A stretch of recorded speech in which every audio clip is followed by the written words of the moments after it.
네, 안녕하세요. 반갑습니다. 저는 구글 클라우드의 커스터머 엔지니어 김일호라고 합니다. 오늘 주제는 스트리밍 애널리틱스로 실시간 가치 창출하기라고 되어 있는데요. 오늘은 굉장히 테크니컬하다기보다는 실제 스트리밍 데이터, 실시간 데이터 처리에 대한 어떤 여러 가지 가치라든가 구글 내에서 어떻게 사용하면 되는지 이런 부분들에 대해서 알아보도록 하겠습니다. 실제 비즈니스 전반회를 봤을 때 빅데이터라는 얘기는 굉장히 오래됐죠. 10년 이상 된 내용이고, 요즘에 이제 데이터 자체가 굉장히 중요하다는 얘기도 많이 하게 됩니다. 그래서 대부분의 엔터프라이즈 기업, 그다음에 다양한 인더스트리에 이제 계신 고객분들께서는 실질적으로 데이터를 분석하고 실시간 데이터, 스트리밍 데이터 분석에 대한 부분에 대해서 우리가 그냥 테스트하고 파일럿 정도로 운영하는 게 아니라 이제는 프로덕션 환경에서 비즈니스에 직접 적용할 수 있도록 진지하게 이런 부분에 대해서 받아들이고 실제 개발도 하고 서비스를 만들고 계십니다. 여기 보시는 것처럼 이제 굉장히 많은 양의 리소스가 이런 실시간 데이터 분석에 사용되고 있다고 되어 있는데요.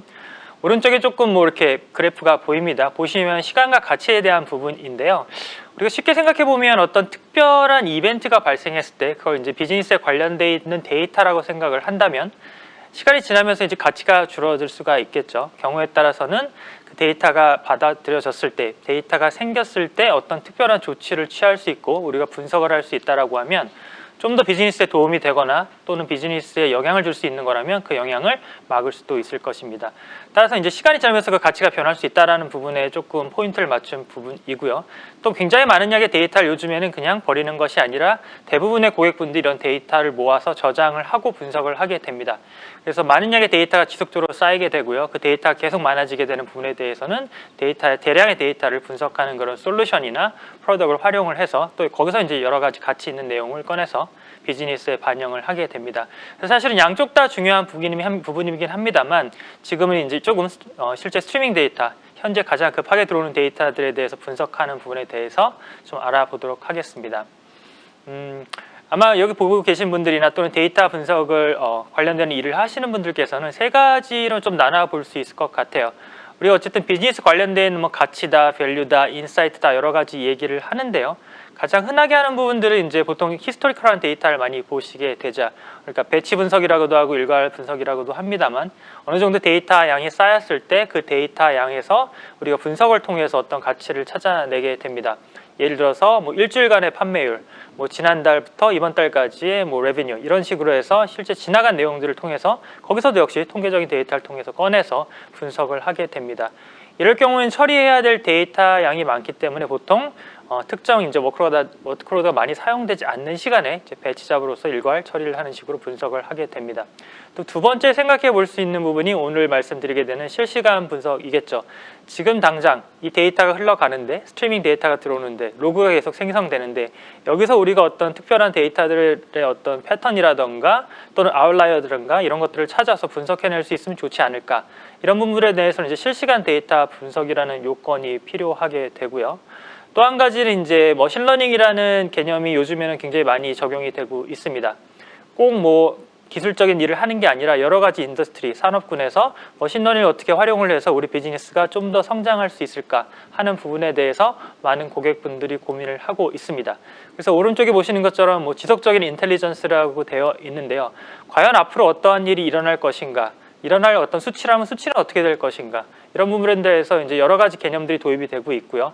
이런 부분들은 머신러닝이라는 기술을 통해서 우리가 인사이트를 얻어내고 그 인사이트를 통해서 새로운 비즈니스 모델 또는 기존의 새로운 비즈니스 밸류를 찾아내서 우리가 좀 더 성장할 수 있도록 고객분들이 데이터를 분석을 하게 됩니다. 그래서 크게 봤을 때는 이렇게 세 가지 방식의 데이터 분석 방식이 있다 생각해 주시면 이해하시기 편할 겁니다. 앞에 슬라이드와 좀 비슷한 내용이긴 합니다만 좀 더 이제 이해하기 쉽게 설명을 드리면 과거에 있는 데이터들은 사실 굉장히 데이터가 많이 나눠져 있죠. 그래서 엔터프라이즈 같은 경우에는 굉장히 많은 데이터베이스가 존재를 하고 그런 사일로되어 있는 데이터를 이제 모아서 분석하는 일들을 많이 하시게 됩니다. 거기서 빅데이터나 데이터 레이크 같은 개념이 나오게 되고요. 그리고 오늘 집중하는 이제 현재 실시간 데이터 분석에 대해서는 필요한 게 이제 저 다리 모양에서 봤을 때는 두 가지인 것 같아요. 이제 풀스택이라고 하면 이제 엔드-투-엔드 솔루션이 되겠죠. 우리가 이 실시간 분석을 위해서 복잡한 서비스나 컴포넌트를 일일이 다 직접 개발하거나 구성하는 게 아니라 쉽게 몇 가지 서비스를 통해 가지고 클라우드 내에서 빠르게 분석할 수 있다면 좋은 부분이 될 수가 있을 거고요. 거기서 내가 원하는 데이터 패턴을 찾아서 분석을 하게 되면은 실시간 데이터 분석을 구현할 수 있는 부분이 됩니다. 또 이제 미래에는 이제 어떠한 일이 일어날 것인가에 대한 머신러닝 기술을 활용한 인사이트를 가져올 수 있다라고 하면은 비즈니스를 하시는 분들 입장에서는 굉장히 크게 도움이 될 수가 있습니다. 스트리밍 사용 사례라고 이제 좀 나와 있는데요. 그럼 과연 스트리밍 케이스가 어떤 게 있을까라고 좀 더 구체적인 이제 내용들을 설명을 드리겠습니다. 맨 앞에 있는 부분들은 좀 쉬운 부분이죠. 이벤트를 집계해서 데이터 웨어하우스에 쓰려고 한다. 사실 이 부분은 이제 대부분의 고객분들은 많이 하고 계신 작업들입니다. 그 서비스에서 오든 어플리케이션에서 오든 게임 고객분이시라면 게임에서 클라이언트에서 오든 또는 비즈니스 내부에서 이제 여러 가지 팀들에서 오는 데이터 같은 것들을 한 곳에 모아서 그 다양한 데이터들을 복합적으로 분석을 하게 되고 그러기 위해서는 데이터 웨어하우스가 필요하게 되겠죠. 이런 스트리밍 데이터를 가져오는 부분, 그 데이터를 가져와서 그대로 넣을 수도 있겠지만 여기 보시는 ETL 작업이라고 하죠. 그러니까 익스트랙트하고 트랜스폼한 다음에 로딩하는 작업을 우리가 스트리밍 데이터를 처리하면서 이어갈 수 있는 케이스가 하나가 될 수가 있고요. 또는 요즘에는 대량의 데이터가 쌓이기 때문에 그 데이터를 다 분석하기보다는 일단 모은 다음에 필요할 때 꺼내서 변환해서 분석하는 경우도 있게 됩니다. 그럴 경우에는 이제 ETL이라기보다는 ELT성의 어떤 작업이 될 것이고요. 그다음에 세 번째로 보시는 거는 이제 실시간 어떤 뭐 대시보드라고 많이 하죠. 지금 계속 서비스가 돌아가면서 거기서 생성되는 데이터들을 해당하는 뭐 대시보드 형태로 비주얼라이제이션 하고 거기에 문제가 있다면 얼럿을 하고 하는 식으로 모니터링하고 그런 것들을 통해서 관리를 하고 운영을 하게 됩니다. 또는 이제 경우에 따라서 비즈니스적인 의사 결정도 실시간 대시보드를 보고도 할 수가 있게 됩니다. 네 번째의 경우는 이제 결정 자동화라고 이제 자동화 얘기가 나오게 되시면 이제 아마 이해를 하실 텐데요. 우리가 지금 당장 볼 수 없는 이제 미래의 가치 같은 것들 역시 머신러닝을 통해 가지고 데이터를 통해서 모델링을 하고 거기서 나오는 데이터 값을 통해서 어떤 비즈니스적인 결정을 하게 되는 그럼 여러 가지 그런 환경에서 사용할 수가 있게 됩니다.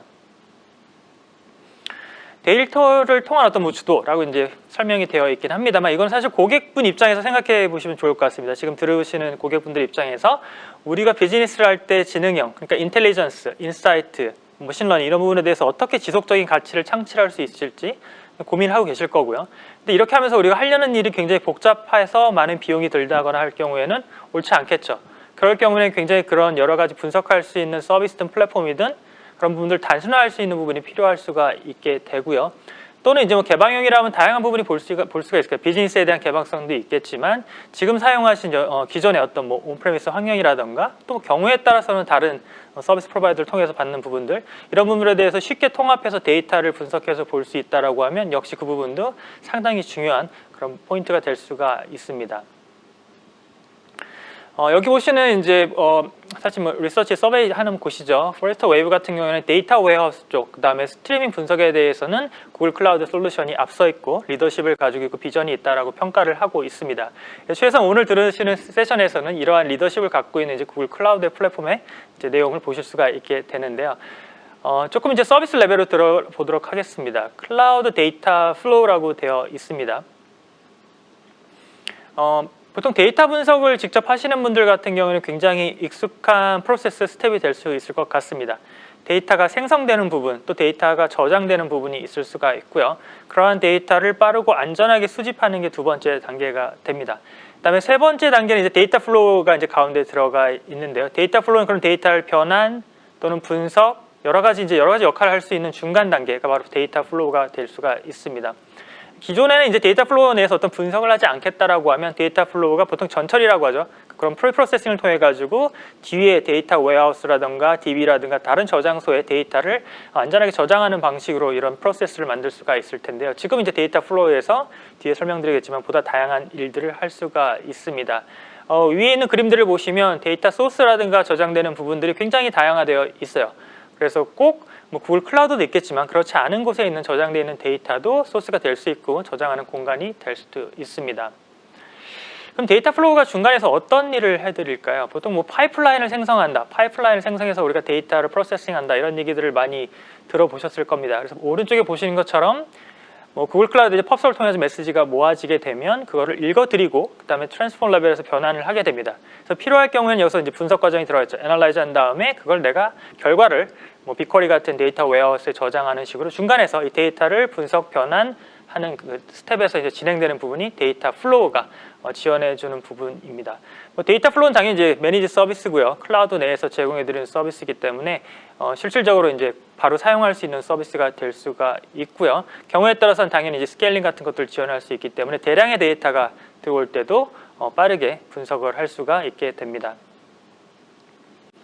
조금 더 시각을 확장해 볼 필요는 있을 것 같아요. 제가 데이터 플로우가 중간에 데이터 소스에서 오는 것들을 말씀을 드렸는데요. 경우에 따라서는 이미 필요한 데이터 소스가 구글 클라우드 내에 빅쿼리라든가 클라우드 스토리지라든가 뭐 그 외 다른 서비스에 저장될 수도 있겠죠. 그럼 거기 저장되어 있는 소스 데이터를 가져와서 데이터 플로우에서 분산해서 분석을 한 다음에 그 결과를 역시 뭐 빅쿼리라든가 스토리지라든가 다른 그 클라우드 서비스 공간에 저장을 한다면 내가 필요한 데이터 프로세싱, 내가 필요한 밸류를 중간에서 찾아내서 지속적으로 비즈니스에 반영할 수 있는 아키텍처를 클라우드 내에서 새로운 서비스를 만들지 않고 쉽게 개발을 해서 적용할 수가 있게 됩니다.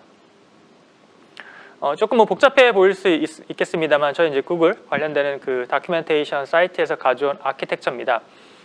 쉽게 설명드리면 이제 왼쪽에 데이터 소스가 있죠. 엣지라고 되어 있는 곳, 사실 종단이 될 수가 있습니다. 그래서 뭐 모바일 애플리케이션이든 뭐 웹 서비스든 또는 다른 스토리지든 뭐 경우에 따라서 이제 IoT 서비스 될 수 있을 텐데요. 거기서 여러 가지 굉장히 많은 양의 데이터가 생성이 되겠죠. 그럼 그게 안전하게 펍서버로 들어와서 저장이 되고 저장된 데이터를 이제 데이터 플로우가 꺼내서 분석을 하게 됩니다. 뭐 예를 들어서 IoT에서 어떤 특정한 값이 올라왔습니다. 온도 센서라고 할까요? 그럼 30도라는 온도가 올라왔을 때 30도가 넘어갔을 경우에는 뭐 특정한 액션을 취해라라는 식으로 중간에 보시는 것처럼 분석하는 과정을 통해서 액티베이트라는 것을 통해서 실제 디바이스에 명령을 줘서 뭐 에어컨을 켠다던가 이런 식으로 간단한 프로세스지만 이런 것들을 자동화할 수 있고 분석을 할 수가 있겠죠. 여기서 그치지 않고 데이터 플로우에서 분석된 데이터를 변환한 다음에 뒤에 빅쿼리라든가 빅테이블에 저장할 수도 있고요. 경우에 따라서는 이제 머신러닝 연동도 가능하게 됩니다. 그 뒤에 저장된 데이터를 비주얼라이즈 하거나 하는 부분들에 대해서도 역시 가능하게 되고요. 이런 일련의 아키텍처를 통해서 실시간 데이터 분석 저장 같은 것들을 쉽게 구현하실 수가 있습니다. 여기 올라가는 워크로드를 지금 보시는 분들의 고객분들의 워크로드를 변환하신다면 쉽게 이런 아키텍처를 참조하셔서 비즈니스에 반영을 하실 수가 있습니다. 그럼 데이터 플로우를 통해서 굉장히 다양한 일을 할 수 있다라고 아마 느끼시겠죠. 근데 이제 다 공부를 해야 되나, 다 알아야 되나, 내가 이 데이터 변형을 다 이해해야 되나 하실 수 있는데요. 데이터 플로우 템플릿을 제공을 해드리고 있고요. 이건 제가 이제 문서에서 캡처해온 내용입니다. 그래서 그게 스트리밍이든 그 다음에 배치 잡이든 템플릿을 통해서 소스와 타겟에 대한 부분들을 쉽게 설정하신 다음에 빠르게 분석할 수 있는 환경을 구성하실 수 있는 또 장점이 있고요. 여기 보시는 것들은 이제 그 구글 클라우드 내에서 머신러닝과 관련되어 있는 서비스들이라고 볼 수가 있습니다. 버텍스 AI는 새로 나오긴 했지만 역시 머신러닝 모델링 할 수 있고 배포할 수 있고 관리할 수 있는 어떤 일련의 그런 플랫폼이라고 보시면 되고요. 빅쿼리는 데이터 웨어하우스로 잘 알려져 있지만 빅쿼리 ML을 통해서 역시 머신러닝 관련되는 기능이 빌트인 되어 있습니다. 데이터 플로우 역시 워크로드를 실행을 할 때 내가 GPU를 활용하거나 또는 모델과 연결을 해서 머신러닝 기능을 데이터 플로우 내에서 처리할 때도 실제 그런 부분들에 대해서 구현을 하실 수가 있습니다. 밑에 나와 있는 것들은 이런 서비스를 통해서 또는 구글 클라우드를 통해서 고객분들이 실질적으로 제공받을 수 있는 여러 가지 그런 기술 또는 아이템이라고 보실 수가 있고요. 뭐 예측으로 쓰실 수도 있고 인텔리전스 관련된 솔루션들, 그 다음에 인사이트를 구하는 부분들 또는 그런 것들을 자동화해서 흔히 말하는 MLOps라고 하죠. 모델링과 배포와 활용하는 부분들을 자동화해서 해당하는 모델을 업그레이드하면서 실질적으로 머신러닝 모델을 적용할 수 있는 부분들이 있고요. 뭐 SDK 같은 그런 프레임워크 같은 것들도 쉽게 활용을 할 수가 있습니다. 유스 케이스를 조금 설명을 드릴게요. 여기 보시면 뭐 이상 감지, 로그 분석, 패턴 인식, 예측 분석 다양한 이제 그 사례가 있게 되는데요. 이게 특정한 인더스트리, 특정한 그런 어떤 산업군에만 해당되는 게 아니라 여기 있는 다양한 유스 케이스들을 고객분들께서 본인들에 맞는 비즈니스에 이제 어답션을 하시게 되면은 대부분의 것들을 다 활용할 수 있는 패턴이 될 수가 있습니다. 문제가 일어날 것들을 미리 예방할 수 있는 부분들, 그다음에 어떤 특정한 고객의 행동을 분석해서 보다 나은 밸류를 전달할 수 있는 방법, 그다음에 시장에 대한 트렌드, 그게 뭐 레베뉴가 됐든 뭐 어떤 포캐스팅 할 수 있는 여러 가지 사업에 관련돼 있던 데이터가 됐든 그런 부분들도 역시 머신러닝을 통해서 보다 나은 값을 얻어낼 수도 있게 되고요. 또 포캐스팅을 통해 가지고 나중에 미래에 일어날 일의 값들에 대한 것들을 분석을 해서 얻어낼 수 있는 것들도 역시 머신러닝을 통해서 할 수가 있게 됩니다. 그래서 특정한 이슈가 생기는 걸 방지하는 기능, 그다음에 우리가 필요한 미래에 알아야 될 값들을 미리 얻어내는 기능, 쉽게 설명드리면 이 두 가지 경우에 대해서 머신러닝을 모두 적용을 할 수가 있게 됩니다. 몇 가지 이제 업데이트를 좀 드리겠습니다. 데이터 플로우 앞에서 머신러닝 설명 드렸는데요. 데이터 플로우를 단순히 그냥 배치 처리, 그 다음에 실시간 분석, 특정한 값 정도를 이제 비교해 보는 것이 아니라 머신러닝을 직접 적용할 수가 있게 됩니다. 그런 부분이 있고요. 또 기존에 버텍스 AI 제가 설명드린 것처럼 TFX라고 하는 이제 사실 텐서플로우 이제 익스텐디드로 가서 파이프라인 구성하는 것들, 연동하는 것들, 그다음에 여러 가지 프레임워크 SK 같은 걸 연동하는 것들, 전체적인 부분들을 구글 클라우드 내에서 제공을 해드리고 있고요. 데이터 플로우 프라임이라고 해서 이제 새롭게 좀 기능들이 소개가 되었습니다. 그래서 기존의 데이터 플로우라는 기능 당연히 가지고 있고요. 이제 프라임에서는 좀 더 이제 적합한 리소스를 제공해 드립니다. 여기서 자동 튜닝 인프라라고 되어 있는데요. 실질적으로 이제 워커노드에서 이제 잡을 돌리다 보면은 경우에 따라서는 리소스가 부족할 경우가 있겠죠. 그래서 리소스가 부족해서 이제 문제가 되거나 페일이 되거나 하는 부분들을 자동적으로 리소스를 확장해 드림으로써 끝까지 안전하게 실행될 수 있도록 도와주는 그런 기능이라고 생각하시면 이해가 쉬우실 거고요. 그다음에 각각의 실행되는 스텝에 따라서 어디에서 이제 문제가 발생하는지 오래 걸리는지 하는 부분들에 대해서 분석할 수 있는 그런 진단 기능이 포함이 되어 있습니다. 그래서 그런 부분들을 오른쪽에 이제 보시는 것처럼 저런 UI를 통해서 쉽게 활용을 해서 문제를 해결하실 수도 있습니다. 꼭 데이터 플로우는 아니지만 펍섭도 이제 조금 말씀을 드리게 되면요. 구글 클라우드에서 대부분의 어떤 그 이벤트들, 데이터들, 스트리밍 데이터들, 로그들 이런 것들은 펍섭을 통해서 안전하게 저장을 하고요. 그 다음에 펍섭에서 데이터를 끄집어내서 분석을 하거나 저장하는 식으로 구현을 하게 됩니다. 그래서 오른쪽에 보시는 것처럼 로깅, 카프카, 앱, 펑션, 쿠버네티스, 데이터 플로우 다양한 서비스들과 인티그레이션이 되어 있고요. 한 가지 소개시켜 드릴 부분은 이제 라이트 버전이 나왔습니다. 그래서 경우에 따라서는 우리가 낮은 가격으로 어떤 기본적인 기능을 쓴다. 또는 이제 가용성보다는 우리가 비용에 대한 이슈가 크다라고 했을 때는 라이트 버전을 사용하시면 또 펍섭을 또 커스트 세이빙할 수 있는 부분으로 사용할 수도 있습니다. 구글 클라우드 내에서는 상당히 에코시스템이 중요하죠. 그래서 구글 클라우드 서비스하고만 연동이 되느냐? 그렇지 않습니다. 보시는 것처럼 다른 SaaS 서비스들, 다른 그런 여기 보시는 것처럼 스플렁크나 엘리스서치나 다른 그런 SaaS 서비스들이라든가 데이터 분석 서비스들, 그다음에 이미 많이 알려져 있는 오픈 소스 그런 플랫폼, 오픈 소스 솔루션들하고도 같이 연동을 해서 데이터 분석을 활용하실 수가 있고요. 그 예 중에 하나 이제 일렉스터치도 아마 많이 아시는 서비스일 텐데요. 데이터를 가져와서 분석해서 이제 분석하기 위해서 넣어야겠죠. 그런 과정들을 직접 데이터 플로우에서 약간의 플러그인 형태로 쉽게 선택만 하면 바로 연동할 수 있도록 지원을 해드리고 있습니다. 그래서 쉽게 아키텍처 구성을 하실 수 있다라고 이해하시면 좋을 것 같습니다. 여기 이제 나와 있는 부분들은 사실 다양한 이제 고객분들이라고 보시면 되는데요. 간단히 설명드리게 되면 여기 보시는 것처럼 통신 기업, 엔터테인먼트 미디어 기업, 그다음에 커머셜 소매 기업, 인터넷 기업, 서비스 기업, 운수 굉장히 다양한 곳에서 이미 데이터에 대한 분석이라던가 그런 부분들을 구글 클라우드 내 서비스들을 이용을 해서 활용을 하고 계십니다. 한 가지 사례를 제가 좀 찾아봤는데요. 구글 클라우드 넥스트 2019년도에서 그 보면 이제 유니티라고 아마 많이 들어보셨을 것 같아요. 게임 엔진, 여러 가지 이제 3D 엔진을 이제 만드는 회사죠. 그래서 이 회사 같은 경우는 이제 다양한 그런 이제 고객분들이 계실 거예요. 그리고 실제 소프트웨어 상당히 좀 복잡하기도 하고요. 그럼 굉장히 많은 데이터가 생성이 된다고 해요. 그래서 초당 처리해야 될 데이터가 100만 건이 이상이 된다고 합니다. 보시는 것처럼 기존의 이런 데이터 분석만을 위한 아키텍처도 굉장히 복잡했었는데 그러한 부분들을 구글 클라우드로 전환하시면서 나와 있는 데이터 플로우라든가 여러 가지 다양한 서비스를 이용해서 좀 더 옵티마이즈하고 단순한 아키텍처로서 지금 데이터를 분석을 하고 있다라고 합니다. 실질적으로 이제 굉장히 많은 리소스가 들어가지 않고도 굉장히 많은 데이터를 분석할 수 있다라는 게 클라우드의 장점을 잘 활용하시는 케이스가 될 수가 있습니다. 여기 보시는 이제 링크가 이제 마지막 페이지긴 한데요. 여러 가지 리소스들은 사실 구글에서 검색을 해보시면 찾아보실 수가 있고요. 이런 스트리밍 분석에 대해서 또는 여러 가지 패턴들, 그다음에 아키텍처들, 그다음에 데이터 플로우에 관련된 이그젬플들도 많이 존재하고 있습니다. 그래서 그런 부분들은 구글에서 꼭 한번 검색을 해보셔서 찾아보시면 조금 더 쉽게 이해하실 수가 있을 것 같습니다. 네. 20분이라는 시간이 사실 좀 길기도 하고 짧기도 한데요. 오늘은 실시간 데이터 분석에 대해서 비즈니스적인 가치, 또 구글 클라우드에서는 어떠한 서비스들을 제공해 드리는지에 대해서 간략하게 설명을 드렸습니다. 네, 아무쪼록 비즈니스에 많은 도움이 됐으면 고맙겠습니다. 경청해 주셔서 감사합니다. 고맙습니다.